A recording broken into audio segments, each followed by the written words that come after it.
We've got a fun one today, guys. We are talking about the 10 greatest British strongmen of all time.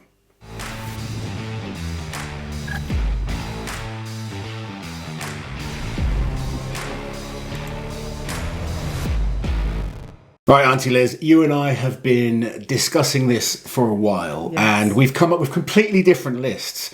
So we're going to bring you our individual lists, and then we have made sacrifice and discussion and come up with a final list. There are so many incredible British strongmen over the years. We've won a number of World's Strongest Man titles. We've got a number of great athletes that have been on the scene for a long time, and it's been really hard to narrow it down to just 10. It's been an absolute nightmare. Whenever you're like, let's make a list, I think, oh God, no. No, God, please, no! Do you want to talk about your method first, how you came to your list? My method is my normal kind of method of how I do rankings and stuff like that. I go on, I rate World's Strongest Man very highly when I do a list. Rightly or wrongly, I think in the terms of the grand scheme, in terms of fans watching, World's Strongest Man is the pinnacle. Now, I understand that if you are hardcore into strongman, then you appreciate all the other shows as well, and how much more challenging some of them can be. Yeah. But World's Strongest Man on the world scene is the number one show. It's the title to win. It gets you the most recognitions. So I rate how people perform at Worlds pretty highly on my list. And then looking at people that have kind of, really paved the way in strongman, brought a lot of people into the sport, done some incredible achievements in the sport, as well as, results. Results matter as well. So World's Strongest Man being the top of the kind of factor for me. And it's weird because we've come up with the same 10 athletes, but in different order. Yeah, totally different order. Do you want to tell people how you came up with your list? Because you are the nerd, you like to do things with numbers. We recently did a ranking on who we think are the top 10 strongmen right now.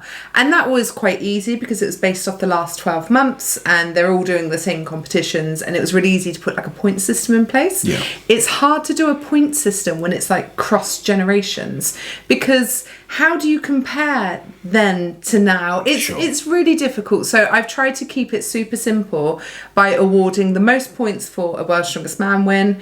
You get half that amount of points for an international win, and then less so for a national win. But big international podiums like World's Strongest Man or Arnold's, etc., will gain you some points as well. So I've tried to keep it as simple as possible. But the results are very interesting, and I don't agree with all of it. When I look at it, but then it is what it is. It's science, and I cannot be held accountable. Well, let's get into it. And as always, guys, let us know your thoughts. Do you agree with our systems? So at number 10, I have Forbes Cowen. Now, Forbes is a former Britain's Strongest Man, former Europe's Strongest Man, a finalist at World's Strongest Man where he placed 5th. He was a very established strongman in the 90s. And when you look at some of the big achievements he's done, I mean, he's competed in 21 international shows, 2 international wins. That puts him above the likes of, say, a Mark Felix, who has competed more but hasn't achieved as much in terms of victory. Yeah, and also more than Adam Bishop and Graham Hicks as well. Yeah. Number 9 on my list is the daddy, Glenn Ross. Glenn is a multiple British champion. He's won UK Strongest Man, I think 5 times. He's won Britain's Strongest Man 3 times. Unfortunately for Glenn, he could never perform at World's Strongest Man, never made the final of Worlds. But he does have a 3rd place at the Arnold Strongman Classic, as well as a couple of other international wins. So Glenn is securely in my top 10. So in number 8, I have Luke Stoltman, the spicy one himself. He's competed in 27 international shows. He has won 2 international shows, including Europe's Strongest Man 2021. He's made the final of World's Strongest Man 3 times, with his highest position being in 7th. But thus far, he's been unable to win the British title. So for me, he can only be as high as number 8. And in number 7, I've got myself. I get onto a list. I mean, I've competed in 55 international shows. As it stands, I've won 8 internationals, which... As it stands, are you going to win some more, Lozzie? You never know. Never say never. The Lozzie Classic. Obviously, I won Europe's Strongest Man. I won the World Ultimate Strongman title. I've won a number of Giants Live and Champions League shows. 2 times Britain's Strongest Man, UK Strongest Man. I feel I've achieved enough to be on this list. The reason I can't put myself any higher is at World's Strongest Man, I struggled more. I made the final 5 times, but it was always a show that I struggled with my best placing ever being 4th.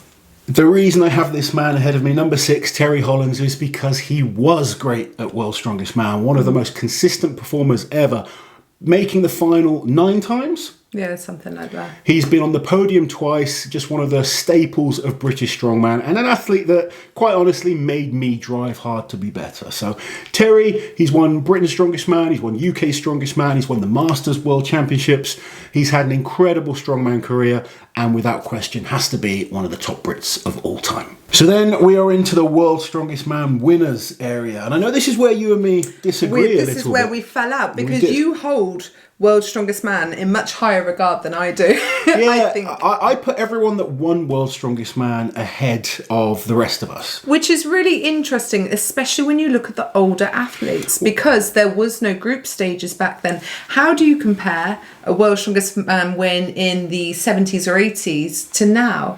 Is it harder or easier? It's true. I mean, we've seen World's Strongest Man winners from the times of when they didn't have to qualify, and the groups became a thing. They couldn't get through the groups. Yeah, the winner couldn't get through. Yeah, you know, getting through the groups is quite a tough achievement at World's Strongest Man. Yeah. I mean, Terry's made it through his groups many, many times, so that's one of the reasons I had him above myself. But next, I have Gary Taylor. Gary Taylor, former World's Strongest Man, 1993, competed in a number of international shows, was a great strongman, great character, but maybe not a long enough career and didn't win enough huge shows to be any higher than 5th. Yeah. And then we have Jamie Reeves at number 4. He competed in 37 international shows and he won 4 of them, one of which was World's Strongest Man in 89. Yes. Yep. He was 2 times winner of Britain's Strongest Man, and he made he competed at Worlds 3 times, and he placed 1st, 2nd and 3rd in those 3 competitions. So another incredible British strongman.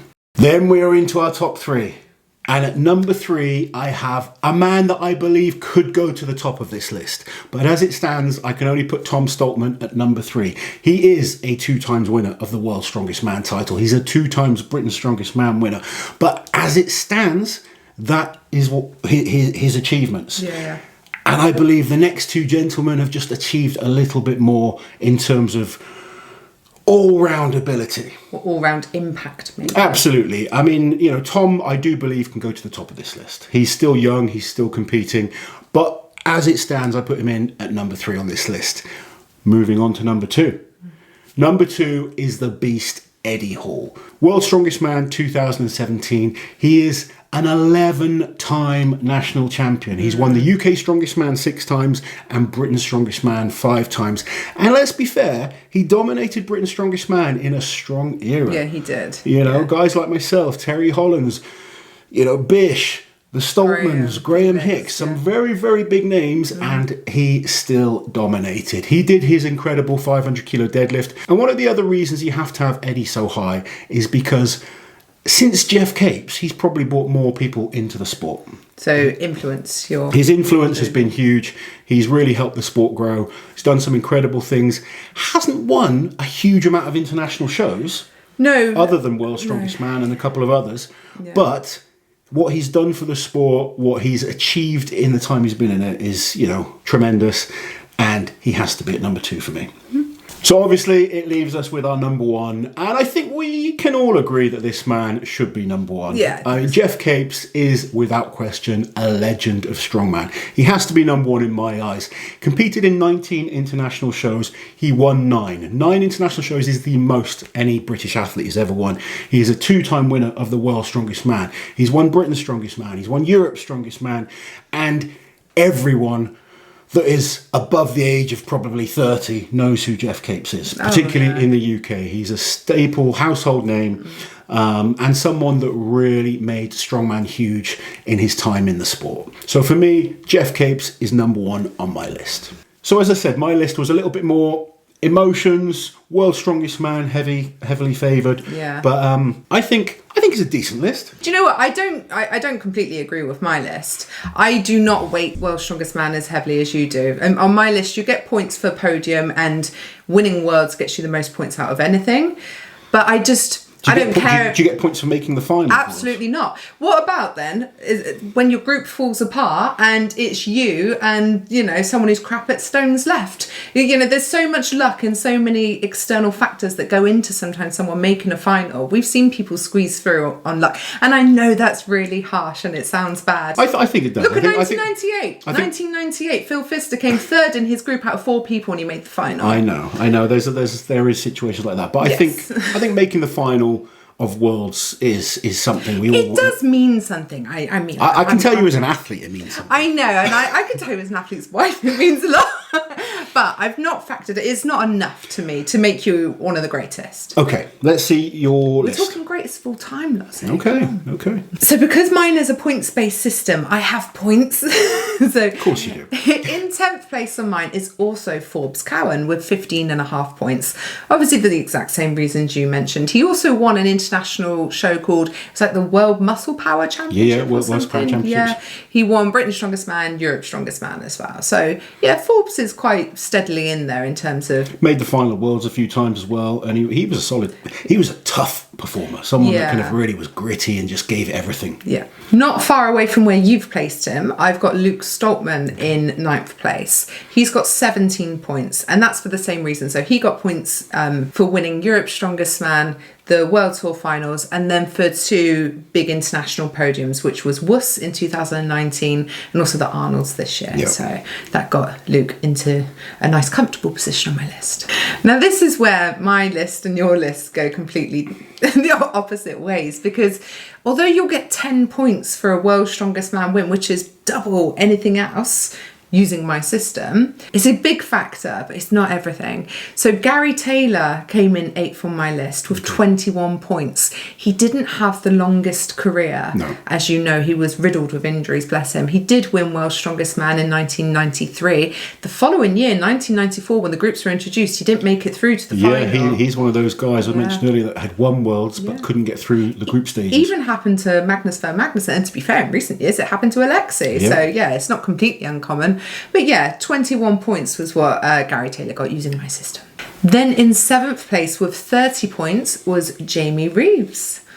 So, interesting. Yeah. So 2 World's Strongest Man winners you've got a bit lower on the list. Yeah, I have. It gets funnier though. Like, people are going to start crying foul play as we go a bit further.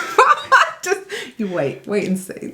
So we've now got a tie on points with 31 points. So in 5th place, I am placing Terry Hollins. So he got points for his Masters win, his 2 World's Strongest Man podiums I gave him points for, and then a couple of other international wins as well, and 1 Britain's Strongest Man and a UK Strongest Man as well, I think. So yeah, Terry is without doubt one of the greatest British strongmen of all time. He is tied on points, however, who I've decided to slot above him because of reasons, of Tom Stoltman, who also has 31 points. So 20 of those points come from winning World's Strongest Man.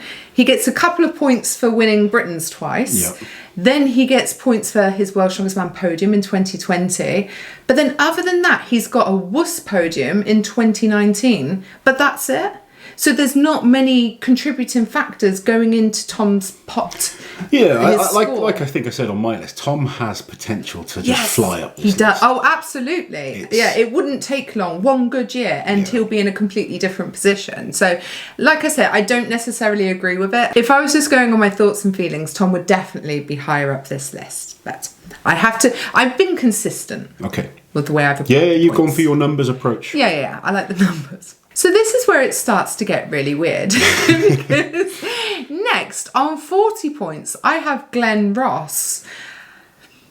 Glenn was a strong dude. He did well, a long career. Yes.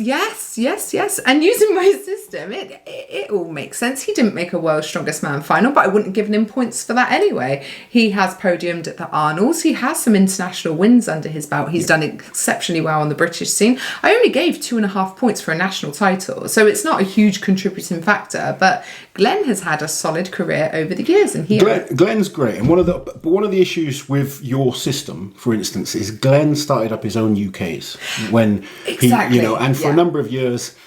And this is taking away nothing from the guys that compete in it, but you didn't have the standard maybe that you would have in other competitions. No, and to have a real ranking system that works well, you have to consider who are they up against, what are they having to do, and like without we're looking across the history of the whole modern sport of strongman, and I didn't have a month to work on this. He gave me like an hour. Without question, I think Glenn is one of the top British strongmen of all time, but I certainly wouldn't have him at number 4. No, I would love to go through at some point and give every competition a certain amount of worth in terms of points, and then points for each place, and do a full-on, really in-depth ranking. Probably before we move on, you should point out that you've done this for some other athletes as well, and that is the reason some of the athletes like a Mark Felix aren't on this list, because you gave Mark points. I took who I consider to be like the top 20 of all time, and I'll go through their points at the end. Okay. Number 3 on your list, my dear. Well, this is where it gets really weird, because it's you.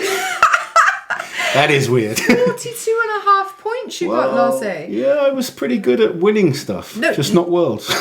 But it didn't, but you don't have to win world. Like, you would have been really high up if you won world. So you've got your Europe's win, the World Ultimate Strongman Championships. Then you've got, like you said, a few Giants Live, a few Strongman Champions Leagues, a couple of random ones as well. But then you've got 2 British titles, 1 UK title. But yeah, you came out, you did good in my list. I haven't given any weight to individual records or anything like that. This is purely competition results. Okay. And you've got like 8 international competition wins. So 8 times 5, and then add in the other bits, and you've done really well. For now, I have 8. Oh yeah, because he's gonna. What are you trying to say something? Maybe a Masters comp. Really? Well, we'll see. This is the first time hearing this. All right, we'll talk after we finish filming. Second place on my list is Eddie Hall with 45 points. A lot of his were made up from the British scene, obviously. 5 times Britain's Strongest Man, 6 times UK's Strongest Man. It's pretty crazy, really. Obviously, his World's Strongest Man win. He had a World's Strongest Man podium as well in 2016, and then a couple of other international wins. So, but I haven't factored in reputation, how many people they've brought to the sport, influence, anything like that. I've purely just done it. Just on the numbers, you still results got Eddie at number 2. Yeah, I do, yeah. And then it's a big old jump, 71.5 points for Geoff Capes. He has not done that many international competitions, really. He's done less than Luke Stoltman, for example, in 9th place.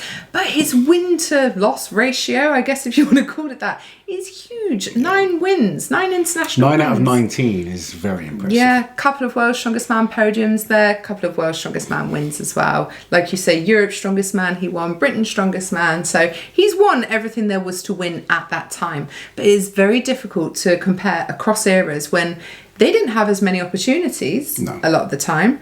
But then a lot of the stuff now is harder because the depth of talent is so much tougher. Yeah, there's pros and cons to both. Definitely. There is, yeah. So who were some of the people that you did give the point system to but didn't quite make the top 10? Okay, so honourable mentions then. In 11th place would have been Mark Felix with 15 points. And Mark has competed in over 100 international shows. Yes, but that means, like, that's almost like the polar opposite to Geoff, if you like, who came out at number 1 because he won so many of the fewer competitions that he did.